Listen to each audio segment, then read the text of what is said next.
Family అంటే బరువు కాదురా, ఆ రిలేషన్షిప్ లో వాళ్ళ సపోర్ట్ ఉంటే ఏ గోల్ అయినా ఈజీగా అచీవ్ చేయొచ్చు.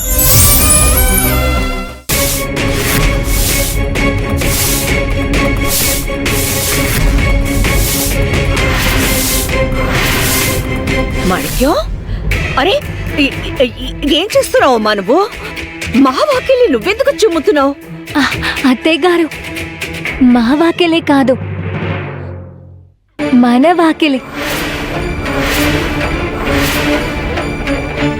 మీకు సొంతమైనవి నాకు కూడా సొంతమే. ఇప్పుడు నేను మీ ఇంటి కోడల్ని కదా.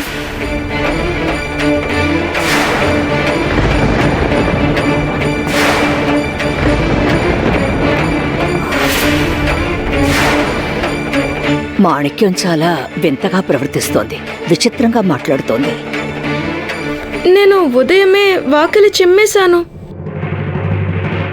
యమునా, మాణిక్యం చేతిలోంచి చీపురు తీసుకో, తన్ని లోపలికి తీసుకెళ్ళు. సుబేదరన్ గారికి తెలిస్తే ఏమైనా అనుకుంటారు. నిజమేనమ్మా, మాణిక్యం ఇష్టపూర్వకంగా చిమ్ముతోందని తెలుసుకోకుండా మనల్ని తిడతారు. అవును, చిత్తకొట్టమని ఆయన మనుషుల్ని పంపుతాడు. రామా మాణిక్యురా. సక్కు ఆయనకి నచ్చింది కాబట్టి సక్కు చేసే పనులన్నీ నేను కూడా చేయాల్సిందే. తన ఇంటి పనులన్నీ చేస్తుంది కదా. ఆయన గారికి సక్కు అంటే అంత ఇష్టం.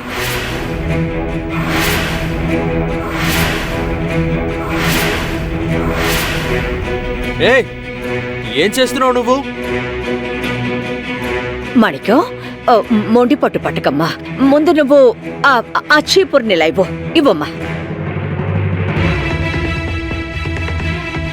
అయ్యో దేవుడా, ఏమిటిది? తన ఒళ్ళు కాలిపోతోంది. మాణిక్యానికి జ్వరం వచ్చినట్టుంది. నువ్వు ముందు లోపలికి పద పద. అరే అమ్మా, ఏంటిది? వెంటనే బండి కట్టించు, యమున అక్కడి తోడుగా వెళ్ళమను. అక్క వెళ్ళి వాళ్ళ ఇంట్లో దించొస్తుంది, మన ఇంట్లోకి రమ్మంటున్నావు ఎందుకు? అసలు మాణిక్యం పొద్దునే మనంటికి ఎందుకు వచ్చింది? ఒంట్లో బాగుండునప్పుడు కొత్తగా ఈ వాకిలి చిమ్మే నాటకం ఏంటి? ఆ సమస్య ముగిసిపోయింది, మళ్ళీ ఎందుకని కొత్త వివాదానికి తెరతీస్తున్నావు? తనని వాళ్ళ ఇంటికి పంపండి. అరే దిక్కు, నీకు మానవత్వం ఉందా లేదా? అమ్మా, ఇప్పుడు నేను ఏమన్నానని నాకు మానవత్వం లేదంటున్నావు? సకుతో మాణిక్యం ప్రవర్తించిన తీరుల్ని నువ్వు మర్చిపోయావా? మానవత్వం ఉంది కాబట్టే దించిరమ్మంటున్నాను. అరే దిగు, తను నీరసంగా ఉంది, తనకి జ్వరం వచ్చింది. చూడు, నువ్వింకేం మాట్లాడుకో, ఈ విషయంలో జోక్యం చేసుకోకు. రా మాణిక్యం తల్లి, లోపలికి రా. రా రామ్మా, రా. పదమ్మా పద.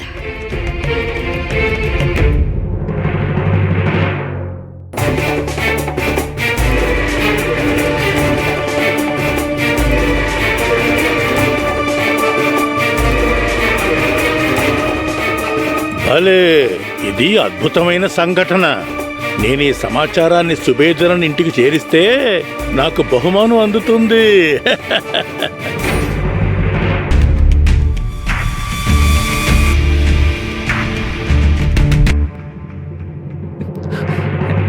బాబాగారు, ఏమైంది? ఏమైంది? నరమృగం సక్కు మీద దాడి చేసిందా? సక్కుని చేసి చెండాడిందా లేదా చెప్పరా? త్వరగా చెప్పు. నువ్వు దాని పక్కనే ఉన్నావు కదా, ఏం జరిగిందో చెప్పు. త్వరగా శుభవార్త చెప్పు, నేను ఆనందంగా పండగ చేసుకుంటాను. చెప్పరా, చెప్పు. బాబా గారు, నరమృగం సాయశక్తులా ప్రయత్నించింది, కానీ సరిగ్గా సమయంలో సూర్యుడు ఉదయించాడు. సూర్యోదయం కాగానే నరమృగం భయపడింది, వెనక్కి చూడకుండా అడవిలోకి పారిపోయింది. పారిపోయిందా? అవును, అడవిలోకి పారిపోయిందా? అరే, అలా ఎలా పారిపోయింది? అలా ఎలా పారిపోయింది? నువ్వు దాన్ని ఆపాలి కదా, ఎందుకు వెళ్ళనిచ్చావు? దాన్ని ఆపాలి కదా, ఎందుకు వెళ్ళనిచ్చావు? అతను మీ శిష్యుడు. బాబా గారు ఆవేశపడకండి. నరమృగాన్ని వీడెలా ఆపుతాడు బాబా గారు? అది వీడిని చంపి తినేస్తుంది. అరే, ఆ నరమృగం సకుని ఏమి చెయ్యలేదు కదా, ఎందుకు ఇలా చేసింది?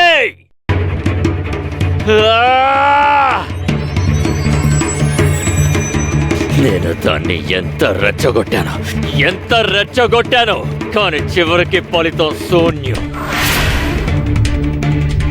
నువ్వు తోక ముడుచుకొని పారిపోయావు కదా, ఇప్పుడు నేను ఏం చెయ్యాలి?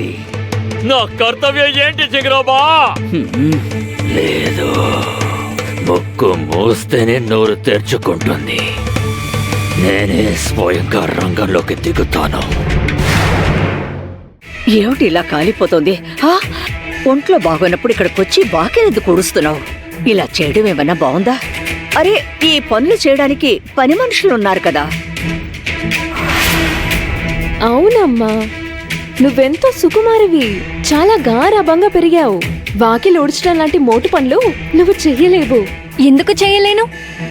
చేస్తాను, అన్ని పనులు చేస్తాను.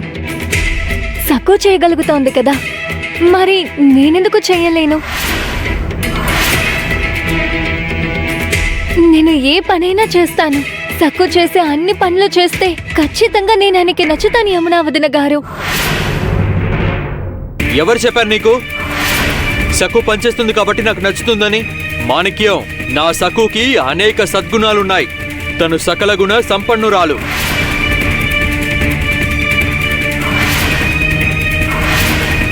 సక్కుది నిర్మలమైన మనసు. తను ఎవరిని ద్వేషించదు, అందర్నీ సమానంగా ప్రేమిస్తుంది. తను కనీసం కళలో కూడా ఎవరి గురించి తప్పుగా మాట్లాడదు. ఎలాంటి ప్రతిఫలం ఆశించకుండా అందరికీ సహాయం చేస్తుంది, నిస్వార్థంగా సేవలు చేస్తుంది. నువ్వు తనతో చెడుగా ప్రవర్తించావు, అయినా కూడా తను నీ పట్ల ప్రేమను కనబరిచింది. సక్కు లాంటి వారు 100కో 1,00,000 ఒకరుంటారు. నువ్వు సక్కువి కాలేవు సరికదా? తన గొప్పతనాన్ని తెలుసుకోవడానికి నువ్వు ఇంకో జన్మనెత్తాలి. నీకంటే చాలా చాలా ఎత్తులో ఉంది సక్కు. ఏ నరమృగం,